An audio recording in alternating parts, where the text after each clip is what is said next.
Hi,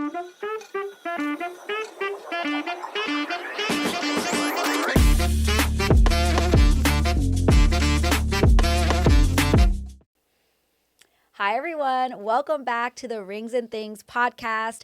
Kendall is back here to talk all about gemstones because they are super popular right now. Yes, I'm so excited. I really think gemstones are going to make a resurgence this year for both like fashion, which they've been in, but for bridal. I think we're seeing it a lot more for bridal pieces. Yeah, love it. Let's get into it. Awesome. So, what do you think is driving this like resurgence of gemstones as center stones in engagement, using across bridal pieces? What do you think is driving that? I think that people just want to be different. That's something I notice even in like setting styles is people just want something more unique, more custom. And like what's more unique than a gemstone where literally none of them look the same? You can have two identical rubies, but they look entirely different. So I think it's just coming from people wanting to be fun and set like aside. Yeah, totally. I feel like, prior to this year, I haven't seen as many people, especially going for the ruby. I know we just created, it's going to be a ruby cushion cut, but essentially we created an engagement ring that had a ruby center stone, but like diamonds around it. Gorgeous. And people are just making up brand new ways of design that really do stand out and give you that va-va-voom look, but not necessarily a huge diamond stone in between. Yep. And I mean, good price point too. You can get gemstones a lot lower of cost. I mean, don't get me wrong, they go high too. But they're, you can get a lot of size. So if you're wanting something that's natural but big and color and different, there are so many options with gemstones. Yeah. And they're so fun. They're so one of one. Yep. So I'm excited. I hope we make more bridal pieces that have gemstones in them. Yeah. I mean, I feel like, today we'll break down all the different types of gemstones because, some are better for like, an everyday wear than others are. I know there's a lot of talk on social around moissanite. Like, is that a gemstone? What is moissanite? Yes, we will dive into all of it. There is so many options and so much to know with every option. And some work well for everyday pieces. Some you need to steer away from. Yep. I just was talking to a client this week who even talked about a pearl being an everyday. And it's, just thinking about these alternatives to diamonds in your ring and just really making sure you understand what you're getting yourself into if you decide to go outside of the traditional diamond. Absolutely. We'll thank Ariana Grande for the pearls coming back. Yeah. Awesome. Okay, well, so let's get started. Okay. There's different sets of gemstones. There's different reasons why you would use them. Again, as always on this pod, we are going to try to break things down in layman's terms. Yes. So that way we're not going to get too technical. But sometimes with gemstones, like you do want to know those little different things to think about when you're choosing one. And so the big thing I think that really sets them apart is precious or not, and then really where they rank on that Mohs scale. And what does that mean? What is the Mohs scale? So let's break that down. Great place to start. So for all gemstones, you'll kind of put them into two categories. We have precious gemstones, and then we have semi-precious gemstones. The easiest way to categorize these two is price, quality, and color. So for precious gemstones, there's only 4 of those. So that's going to be the diamond, the ruby, the sapphire, and the emerald. These 4 are the precious category, and they're also what we're seeing most popular for bridal pieces. They are the most expensive we're also seeing. So those are the precious stones. If it is not one of those 4, it's semi-precious. So that's where the morganite, the spinel, all of those will fall into the semi-precious category. So that's the first distinction. That's going to be, what stone types, and then also budget. That's a huge factor there. You're going to pay more, and it's going to be harder to find those precious stones compared to the semi-precious. Yeah, it makes sense. And I've also seen that just like there's lab-grown diamonds, there's lab-grown emeralds, there's lab-grown everything. So that's another way where like budgets now really aren't deciding what you can even get these days. If you go lab, you might be able to get the best of both worlds. Totally. It's so crazy that we can create like anything now. They've just technology. They figured it out. So we can create all of them. You can get them both in natural and lab. I still believe we're seeing a lot more natural gemstones because most times they are at a lower price when comparing to a diamond anyway. So most that I work with is still going to be natural gemstones, but you absolutely can find lab gemstones of every single, even the semi-precious ones. You can find a semi-precious lab-grown stone. Yeah. So everywhere. Wow. Lab grown's everywhere. Wow. And I feel like, as I've been learning more and more about gemstones, working with the team, there are a lot of aspects of gemstones that I just never really knew about, how durable they are. We talk about that Mohs scale, like hardness, like those things matter. And just because it feels hard to our touch doesn't mean it is in real life. 100%. Let's talk about that for a second. That's a good place. So diamonds, aside from them being the most popular that we use for engagement rings, shout out to marketing. They're sparkly. They're gorgeous. We use those a ton. They are the hardest. So they're the most durable. So they're really good in kind of all ways. But if you're not wanting a diamond, if it's not your thing, there are tons of gemstones that are still plenty hard that we can use, that you can wear every single day and not worry about it. So that's where the Mohs scale, that is measuring hardness in the stone. And the scale is 1 to 10. A diamond is a 10, but keep in mind, this scale increases exponentially. So the difference between a 9 and a 10 is significant. So very important when you're looking at gemstones, which ones are harder. Really, if it's below like a 7 or an 8, like we don't want to use it for everyday wear. Even that, when you're purchasing it, you kind of need to go in knowing it's delicate. And if I'm going rock climbing, if I'm going out heavy drinking and partying, maybe I don't wear my ring. But there's even ways in the setting you can protect the stone. So if it's a more sensitive stone, let's maybe put a bezel around it so you have a border of metal really protecting it from being knocked into. So that's what the scale is.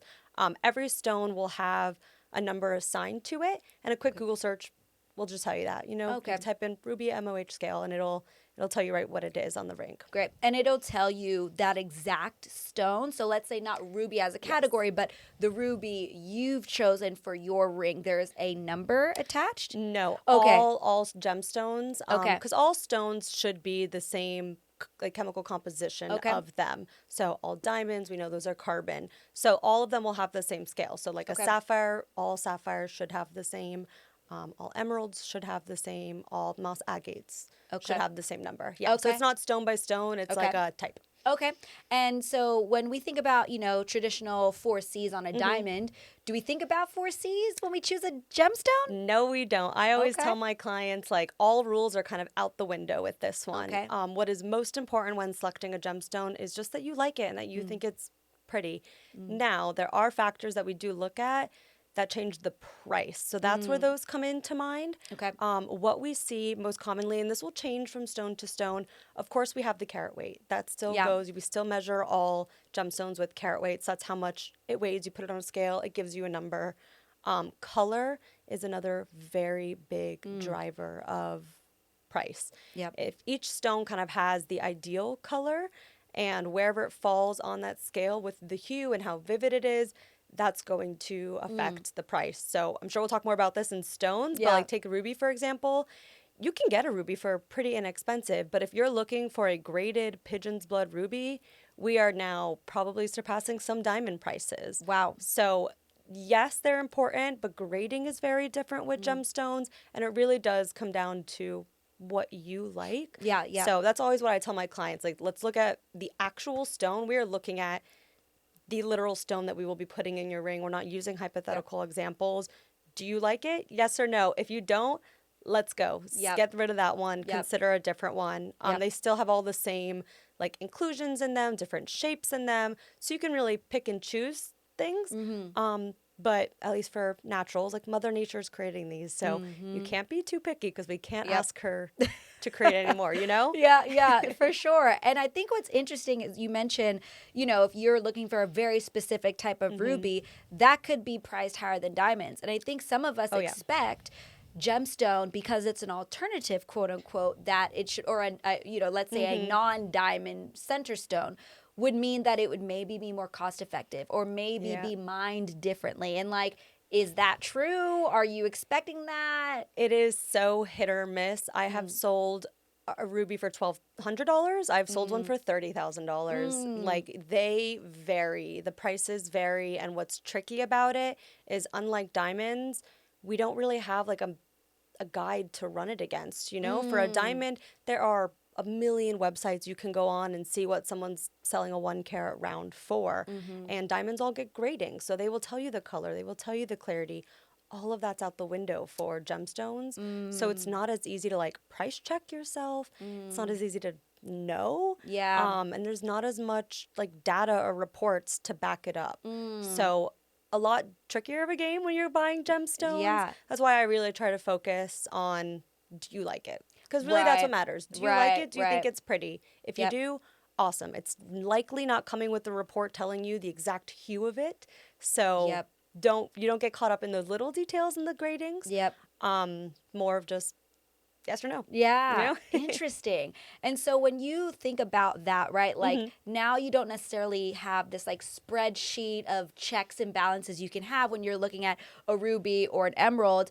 How do you think about sourcing, right? Because if I weren't working with a designer and I just wanted to go source my own gemstone, how would I do that from a confident place? Can I really? It's really hard to buy gemstone jewelry that is already made because, and truthfully, like you don't know what stone you're getting, and every gemstone is so different. You could have a moss agate that is primarily white with a little bit of green. You could have a moss agate that is almost entirely green, and if you're not working with a jeweler who is showing you the exact stones, it's kind of a guessing game. You have no idea what's going to show up. Right. For myself, we always work with actual stones. So in sketches and in CAD, that'll just be like here's what it will kind of look like. But when we get down to stone selection, we are showing you like real life options on someone's hand in different lighting. So you really get an idea of what that stone looks like. Because without seeing it, that's the only way to know. Yeah. So it is a lot harder. But that's where working with a professional that you trust is just most important when you're investing in any gemstone jewelry. Yeah, totally. Okay, so let's break down each of the precious stones. Yes, great place. We'll start with ruby. Ruby, most people know this as the red gemstone. This comes from the mineral corundum. So, fun fact, most people don't know, a ruby and a sapphire are actually the same mineral. They're just different colors. So when we think of a ruby, it's oftentimes like a red that has like a pinkish magenta hue. It's not super vivid red. If red's the color, you're going to be better off with a garnet actually, unless you're buying pigeon's blood, which is the most desirable and most expensive shade of a ruby. But most times, a ruby's going to kind of look purplish. It's like a reddish, purpley, pinky color. Interesting. This is one of the classic stones. So when you think of gemstones, I would say this is one of the ones that come to mind first. And tons of famous stones are associated with this. Elizabeth Taylor was a big wearer of ruby. So I think a lot of people, when they think of ruby, kind of associate that with her. I know she had one that went up for auction. I think it was like 8 point something carats. It was an oval and it sold for like over $4 million or something. Oh my gosh. Crazy. Insane. Crazy stuff. So prices go high, but this is one of the classics. This is a precious stone. The ruby is also one of the stronger stones. It is a 9 on the Mohs Hardness Scale. So for everyday use, it's awesome. This is one we are okay with using for bridal because it will withstand some time. Great. Okay, sapphires. This is another tricky one. When you think of sapphire, you almost always think of the blue sapphire. However, sapphires can come in literally every color. So most times we think blue, and I would say that's what we're seeing most for bridal pieces and fashion jewelry. You're thinking that like dark navy blue color for the blue sapphire, but you could get one that looks like icy light blue. You can go super dark where it's almost black. You could have a yellow sapphire. You could have a pink sapphire. Like there are endless options. Most commonly though, when we're saying sapphire, we're thinking of that like navy deep kind of blue color. This is also the mineral corundum. So same stone type as a ruby, which is complicated, different color. And to make it more complicated, you can get a red sapphire, which is different from a ruby. So oh my gosh. It is just they don't make it that. easy. Yes, they don't make it easy. That's so funny. Like a ruby, though, this also has a 9 on the Mohs Hardness Scale. So we love this for bridal pieces. Great. I think this is most notably, we'd go with Princess Diana's ring, who Kate Middleton now wears, that gorgeous oval ruby wrapped in a halo of diamonds. It just gives like classy royal look. That's such a good point. It is definitely that royal feel. Yeah. So if that's your aesthetic, it's a great choice, and literally every color. Like you can find every shade of these. They're easy to come by, and price wise, you can get at any price point too. So really, really good option if you're considering a gemstone. we like this one. Yeah. Sapphire is good. Okay, great. I know I was just mentioning to you earlier, there's also this like two-tone feel. So I've been seeing a lot of people looking for aquamarine or like that like lighter minty color. So there's just so many options when you go with the gemstone. So if you are that one that wants something super unique, you can really find anything. Totally. I'll oftentimes have my clients just send me photos of like colors that they like, and maybe they're not stuck. Aquamarine's a good example. They want a light blue stone. Aquamarine's gonna give you that look, but you also could get it in a blue sapphire. So I'll kind of show them both. Unless they want that stone, you can really find, if you're like a color person, whatever shade you like. You want sage green, we will find a sage green stone. I don't know which type it's going to be, but we will find one. So talk about that rarity aspect, because I remember we had a client, I think a few weeks ago, where there was like one of them, maybe it was a salt and pepper diamond or something, but there's something about like those particular color hues that you're searching for, and they're not just mass produced. So when you find one or you can get to one that you really like, you kind of got to move on it. Oh, absolutely. Yeah. Gemstones, there's like no consistency in them, and every single one is so different, whether it's like the size, the shape, the color, the inclusions in it. So if you find one and you like it, you need to move on it, because the chances of finding that exact same color, it's not going to happen. I had a client recently who we were putting two little like tiny little mellies somewhere in the ring, and the inspo for the color was her partner's eyes. So we wanted this like gray blue color. And there were so many stones we could consider for that. We looked at aquamarines, we looked at sapphires, we looked at salt and pepper diamonds, like and it wasn't the stone type she was set on. It was like a photo of her fiance. Let's match his eyes. So we went through all the options until we found the color that we thought best fit. So you can kind of go at it both ways. You can go at it from a color perspective, or you could go at it from a like, my birthstone is an amethyst, so I want it to be an amethyst, you know? Yep. I love that. I love the inspo from the eyes. I think that's such a beautiful... He had beautiful eyes, too. My it was very, very sweet. Oh, gosh, that's so emotional. I can't. Okay. So let's talk about emeralds. Okay, emeralds, this is the green one. Again, very similar to my pants, actually. You can get them in like... We're giving emerald energy today. Really, you can get them in all shades, so super light, and then you can go a little bit darker. Emeralds are never going to be very dark. Okay. They can get very expensive too, especially from like where they're coming from. Color-wise, what we see a lot with them is the transparency. So a diamond is crystal clear. You can see from the top right through it, very much so. That's not the same for gemstones. Gemstones kind of have like a cloudy haze almost in them. So that's something you want to pay attention to, that I see the most with emeralds, is how clear is it? You know, you can get one that's more clear where you can see into it, or you could get one that looks very cloudy. Almost sounds like a bad word, but it's not a bad thing. It's like just more saturated in there. And you really want to pay attention also to like color consistency. Emerald also is higher on the scale. I believe it's an 8.5. So we are okay with this one for daily wear. Not as much as we are with a sapphire and a ruby. Those would be a bit tougher, but still good. Let's just wrap it in some metal. And it looks really, really good with yellow gold. Love that. So if you're thinking about, the toimoirs, the like multi-stone, 3-stone looks, it's a great pairing for those, I was just about to say, we've made many toimoirs that are a diamond and an emerald, and they just look so good together. Oh my gosh. Pretty. Yeah, I love that. And speaking of that too, the 3-stone, multi-stone, like figuring out, if you want a diamond, but like the gemstone to match with it to really accentuate the sparkle from your diamond stone, I think is also such a great way to add some color to a traditional look. Yeah, and some personality and a lot of sentiment. Like I feel that's where you can tie in gemstones. One thing we put inside of rings oftentimes, on the inside of the shank, which is just the fancy word for band, we'll set little secret stones in there. I love the secret stone. I love them. They're so cheap to add, and they're such a good way to get sentiment in there, and that's where we add a lot of color. Say your partner's born in May. Let's put an emerald in there. Let's honor their birthstone, you know? So that's a really fun way gemstones I find come into play, is honoring people or events.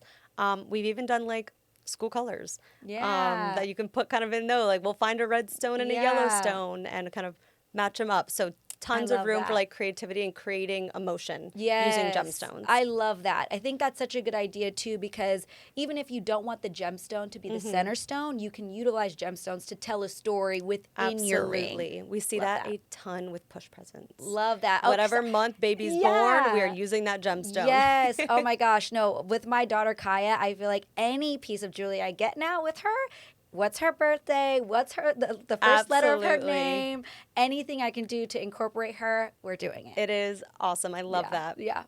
So I know a lot of the reasons why people choose gemstones is to get some color in there. Yes. And I can't leave the precious stone section without talking about colored diamonds, because that's sort of the best of all the worlds, I guess, if you want to be traditional but have a little flair. Tell me more about how those go. Absolutely. Colored diamonds, I would say, are incredibly rare, but thanks to lab growns, we're seeing them more and more because we can get colored diamonds. Most popular, we would see a yellow diamond. This has been around for so long. We'd call it the canary diamond. That's just our branding for it. And this really, so all diamonds, no matter what color, they're the same chemical composition. They are carbon. So we have the same scale for the Mohs hardness. They're all 10s. So no matter what color it is going to be durable. It is going to be sparkly. Really great options. And they come in every single color. Essentially, when diamonds are being created, different kind of chemicals can get in there, and that's what's going to give it a hue. So most commonly, we see the yellow diamond. That's just a presence of nitrogen getting inside the stone, and it makes it yellower. And these come in every hue. So you can have a very faint yellow. You can have bright, vivid yellow. So we see that a ton. But, I mean, you can have pink diamonds, blue diamonds, black diamonds. Naturally, these are incredibly expensive. Most times when we're seeing colored diamonds that are natural, it's on a celebrity's hand or it is in a museum. It is not, you are not stumbling upon one walking down the street or going to the grocery store. Great example of this is the pink diamond. They are beautiful. They can sell for as much as $2 million per carat. Oh, so a 2-carat natural pink diamond. Wow. We're in a museum. We're not we're walking a historical around with that. artifact. We are not having it on our hands. They are crazy. But that is a different world we're living in. I mean, lab-grown diamonds have fully changed like accessibility for that. Absolutely. Before that, the only time you would see a pink diamond is if you're looking at Mariah Carey's old ring. Right, you know? right. So it's awesome. We're seeing that more with lab, and it's just, think about it, when we're making these diamonds in these labs, they're just injecting whatever chemical gives that color. So if we want a blue diamond, we're going to put boron in there, and that is really it. The one diamond I would say color-wise that is set aside are going to be the black diamonds or the salt and pepper diamonds. Okay. These are not, there's not a chemical that's creating those colors. It's actually the inclusions.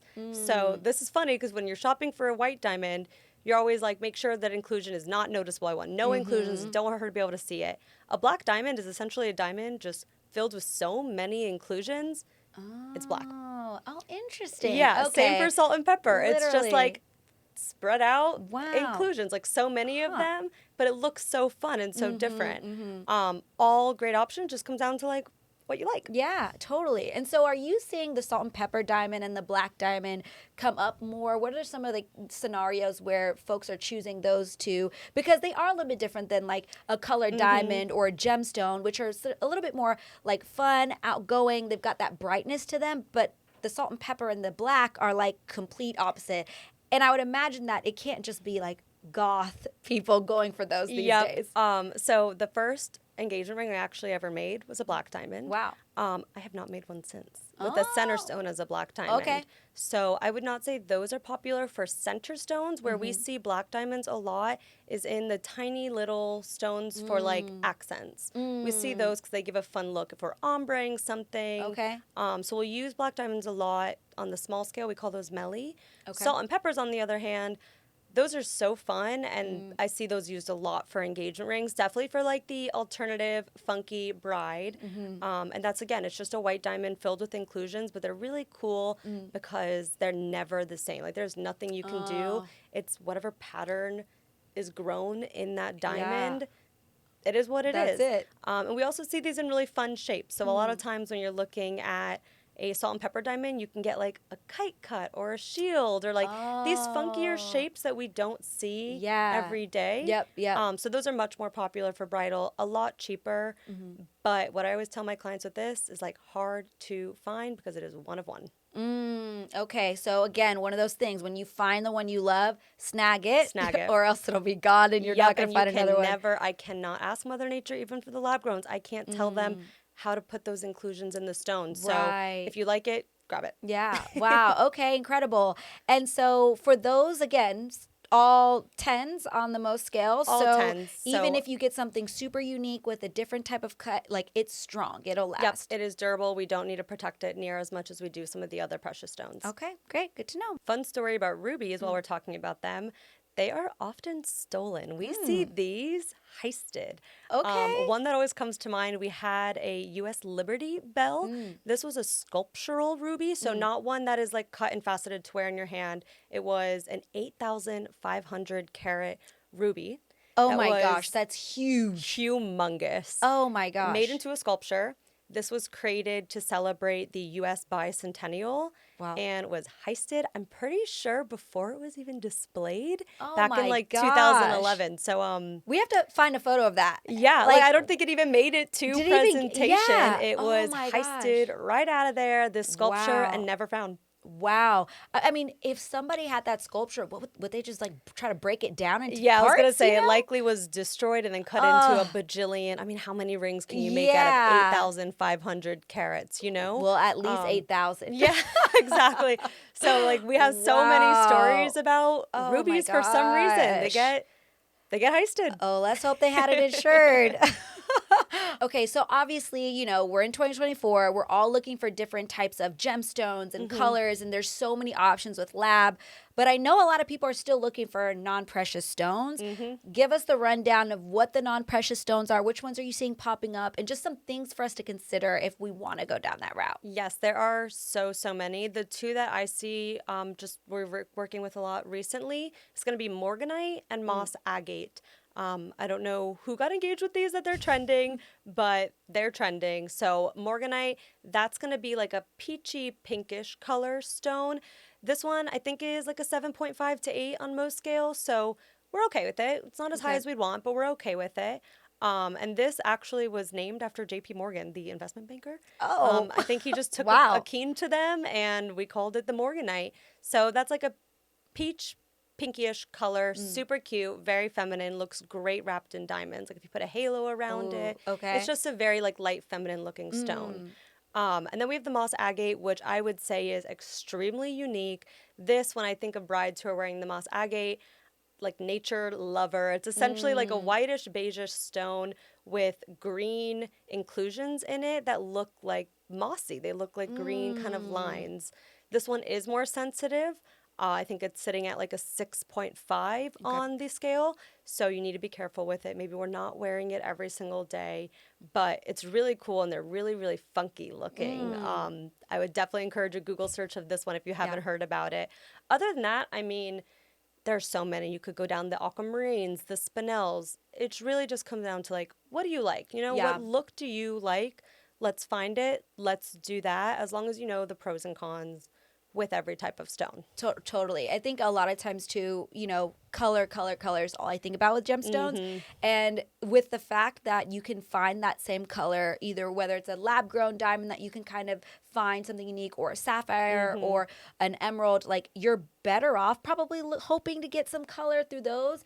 But if you know that, hey, maybe I don't wear my ring every day, or I specifically want a moss agate because of the impact on the earth or whatever, like knowing your why of why you're choosing it. Very important. Well, yeah, it'll make sure, you know, that you're getting something that's durable and that matches your lifestyle. And it helps you kind of refine the search a little bit. One thing I feel I have to mention for all gemstones is that unlike a diamond, they can change over time. So when we say like a diamond is forever, what we mean by that is there's nothing you can do to change that diamond. You know, you stick your hand in the oven, it's not going to change. A gemstone can. Over time, the color can change a little bit just with like nature and life. Not that you're doing anything right or wrong. It can just age and kind of patina. It can get cloudier. The color, if you heat a gemstone up, you can make the color change pretty instantly.